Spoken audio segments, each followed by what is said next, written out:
दोस्तों, कल कई मायनों में राजनीति के हिसाब से देखा जाए तो बहुत ही उथल पुथल का रहा। बिहार में नीतीश कुमार को विधानसभा में अपना बहुमत सिद्ध करना था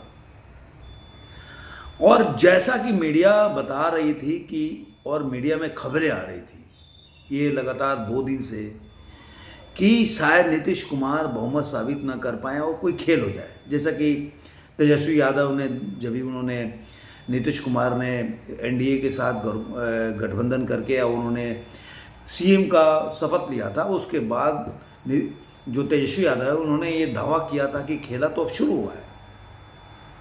इसको इतना तवज्जो दिया गया, लेकिन सही मायने में खेला किसके साथ हुआ मैं इस वीडियो में बताऊंगा। दूसरा, महाराष्ट्र में एक ऐसी घटना घटी, वो भी दर्शाता है कि कल खेला किसके साथ हुआ।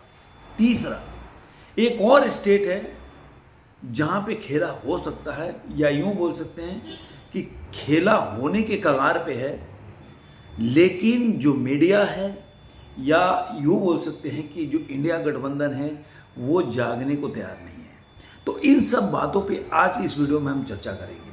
मैं हूं रणधीर सिंगर, आपका भाई, आपका दोस्त। अगर अभी तक आपने चैनल को सब्सक्राइब नहीं किया तो जरूर सब्सक्राइब करें, दोस्तों के साथ, सगे संबंधियों और रिलेटिव के साथ वीडियो को शेयर करें, लाइक करें और कमेंट करते रहें। चलिए वीडियो को देर नहीं करते हुए शुरू करते हैं। दोस्तों, 3 घटनाएं घटी।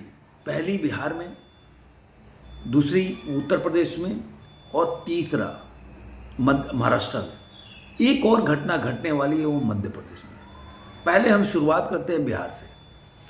बिहार में जिस तरह से मीडिया ने क्रिएट किया हुआ था, जब से नीतीश कुमार ने सीएम का शपथ लिया था एनडीए के साथ मिलकर और तेजस्वी यादव ने बोला था कि खेला होने वाला है, तब से ये बता रहे थे कि बिहार जेडीयू के समर्थन मतलब एनडीए के जो 5-6 विधायक हैं वो गायब है, नहीं आ रहे हैं।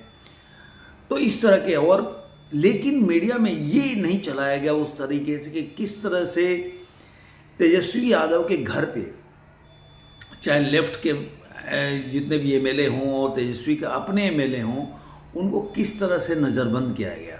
नज़रबंद इन द सेंस क्यों कह रहा हूँ, क्योंकि वो लोग बहुत दावा कर रहे थे कि हम वहाँ पे अपने स्वेच्छा से बैठे थे। अगर स्वेच्छा से बैठे थे तो फिर उनके घर से उनके ब्रीफकेस सूटकेस क्यों मंगवाया गया, ये सवाल उठता है। क्योंकि कहीं ना कहीं तेजस्वी यादव को डर था कि उनके भी जो विधायक हैं वो क्रॉस वोटिंग कर सकते हैं, और जो विधानसभा में बाद में देखने को भी मिला। जो मीडिया दावा कर रहा था कि 125 से नीचे जा सकता है बहुमत का आंकड़ा, जो भले वो पास कर ले लेकिन दिक्कत होगा, लेकिन नीतीश कुमार ने 129 के बहुमत के आंकड़ा के साथ अपने विधानसभा में अपने बहुमत को साबित किया। इसमें एक सबसे बड़ा दिलचस्प पॉइंट है जिसको कि लोगों ने और किसी भी मीडिया ने दिखाया नहीं, वो है जब नीतीश कुमार को बोलने से रोका गया तो नीतीश कुमार ने एक बात बोला कि चलो आप चाहते हो ना कि चलो बहुमत का अभी आंकड़ा साबित कर दो, तो हम पहले वोटिंग ही करा लेते हैं, छोड़ दो मेरी बात को, स्पीच को रहने दो। और उसके साथ उन्होंने वो बोला कि ये भी आप गिनती होनी चाहिए कि कौन मेरे विपक्ष में वोटिंग कर रहा है। लेकिन जब वोटिंग का टाइम आया तब तेजस्वी यादव वॉकआउट कर गए। क्या इसका मतलब ये नहीं है कि जो आंकड़ा मीडिया बता रही थी 122 का, उससे उनके विधायक कम हो सकते थे? और ये अगर ऐसा होता तो एक बहुत बड़ा डेंट होता, या तेजस्वी यादव के लिए बहुत बड़ा सेटबैक होता। और इसको बोल सकते हैं कि तेजस्वी यादव ने बहुत ही बुद्धिमानी का परिचय दिया वॉकआउट करके। इसीलिए 0 जो अगेंस्ट में वोटिंग पड़ा वो 0 था, और बाद में 129 के वोट से वो जीत गए। लेकिन इस बात को कोई नहीं जान पाया कि आखिर तेजस्वी के साथ कितने विधायक लोग थे। ये सब एक बहुत बड़ा जो मीडिया चला रहा था, यहाँ पे वो फेल हो गया। क्योंकि यहाँ पे नीतीश कुमार ने बहुमत अपने बोले हुए बात कि मैं 128 से ऊपर ज़्यादा क्रॉस वोटिंग में आएंगे, तो 129 उनको आया वोट। अब इससे एक बहुत बड़ा होता है कि बिहार में आगे की 1-2 महीने की राजनीति जो है, जो सम्राट चौधरी ने बोला कि हमारे विधायकों को पकड़ के रखा गया, उसकी जांच का अभी FIR भी किया किसी ने कि मेरे को 8 से 10 करोड़ रुपए का प्रलोभन दिया गया, जिसका वो FIR किए हैं, उसकी जांच होगी। तो सारा चीज़ें अभी बाहर आएगा धीरे धीरे। दो आप रुक जाइए, 10-15 दिन में सब चीज़ें निकलने लगेगी कि कौन कितना पानी में है और किसके साथ कितने विधायक हैं। ये तो एक पड़ाव है, लेकिन आगे की पड़ाव में पता चलेगा। तो धीरे धीरे बोल सकते हैं कि इंडिया गठबंधन टूटता जा रहा है।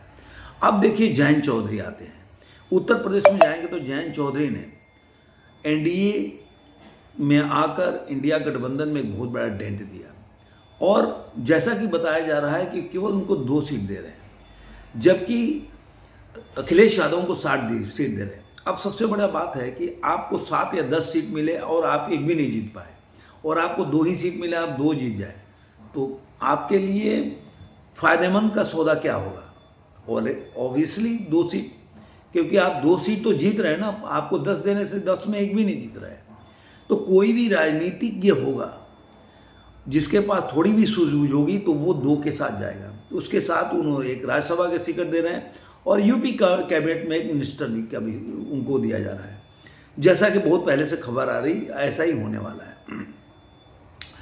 तीसरी घटना घटी अशोक चौहान के साथ। अशोक चौहान, मुझे लग रहा है कि कांग्रेस की सबसे बड़ी डेंट है ये।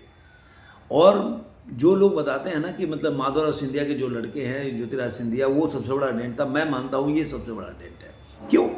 क्योंकि पृथ्वीराज चौहान वो मुख्यमंत्री रहे महाराष्ट्र के, उनके लड़के अशोक चौहान मुख्यमंत्री रहे। इतना बड़ा आप बोल सकते हैं, इतना बड़ा मतलब एक महाराष्ट्र का लीडर, या बोल सकते फैमिली, अगर कांग्रेस को छोड़ के जा रही है तो कोई तो बात होगी।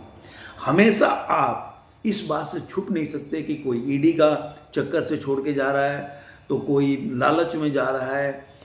इस तरह का बयान देते देते आप हमेशा अपनी गलतियों पे काम नहीं करके दूसरे की गलती निकालते रहोगे, तो आप जिंदगी में कुछ नहीं सीख पाओगे, कभी भी आगे नहीं बढ़। कांग्रेस की सबसे बड़ी कमी यही है कि जो उनके साथ में है वो लोग कभी भी सही सलाह नहीं दे रहे कि अपने उस पे काम करो कि जो आपके कुनबे में लोग हैं वो बचे रहें। अगर लोग जा रहे हैं तो कोई तो वजह होगी कि इतने लोग छोड़ के जा रहे हैं, तो कुनबे को समेटना बहुत जरूरी है, उसके बाद बाहर की फाइट करना। लेकिन राहुल गांधी को ना समझ में तब आता था ना आज आ रहा है। देश में चुनाव 2 महीने के अंदर होने वाले हैं, और वो न्याय यात्रा पे निकल के अपना पता नहीं क्या कर रहे हैं, ये तो कांग्रेस जाने। अभी आ रहा है कि उत्तर प्रदेश में पहले वो 7 दिन थे, अब वो घट के 3 दिन हो गया। अभी तो मुझे लग रहा है कि 7 से भी ज़्यादा थे, मेरे को कंफर्म उसमें थोड़ा कंफ्यूज हूँ। उनकी जो दिन है उत्तर प्रदेश में रैली का, न्याय यात्रा का, वो घटता जा रहा है, आधे से भी कम हो गया, क्योंकि जहाँ भी राहुल गांधी जा रहे हैं वहाँ से लोग उनके पार्टी को छोड़ के जा रहे हैं। क्यों? क्योंकि इस समय जो किसी भी पार्टी का प्रमुख होता है, उस समय उसको हर स्टेट में जाकर और अपने जो संगठन पे काम करना चाहिए। उस समय पूरा संगठन में, पहले अगर किसी ने देखा होगा मेरे वीडियो, तो मैंने बोला था कि पूरा संगठन लग गया राहुल गांधी की रैली को हिट कराने में, जो कि पूरी तरह से फ्लॉप हो गई, क्योंकि लोग भी समझ रहे हैं कि मेरा कांग्रेस के साथ कोई भी फ्यूचर नहीं है। तो अब लोग जाके अब वो सोच रहे कैसे कैसे। मैं तो अभी सुन रहा हूँ कि अशोक चौहान के साथ बहुत से ऐसे विधायक MLC लोग भी छोड़कर कांग्रेस जाने वाले हैं, और कई जगह तो मैंने सुना कि जो संगठन के लोग हैं वो लोग छोड़ के वहाँ पे लोकल में ज्वाइन कर रहे हैं, क्योंकि वो जानते हैं कि कांग्रेस के पास ना विजन है, कोई नीति है, ना कोई उसके नेता ऐसा सोचते हैं। तो इसलिए वो कांग्रेस एक ऐसे गर्त में जाती जा रही है जहाँ पे उनके सोच मर गई है, कोई विजन नहीं है। इसलिए सारे जो लोग नीचे लेवल पे है कार्यकर्ता, वो घबराए हुए हैं और वो पार्टी छोड़ के जा रहे हैं।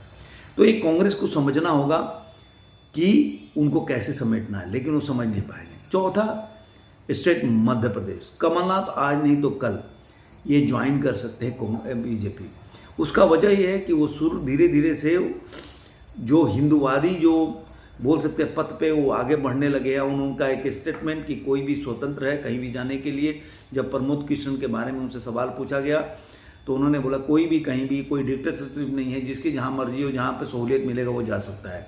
तो और बीजेपी की तरफ से भी ये बोला जा रहा है कि भाई हमारे यहाँ सबका स्वागत है, हमारे आइडियोलॉजी को माने तो दोनों तरफ से एक तरह से बातचीत हो गई होगी, तब ये बातें मीडिया में आ रही है।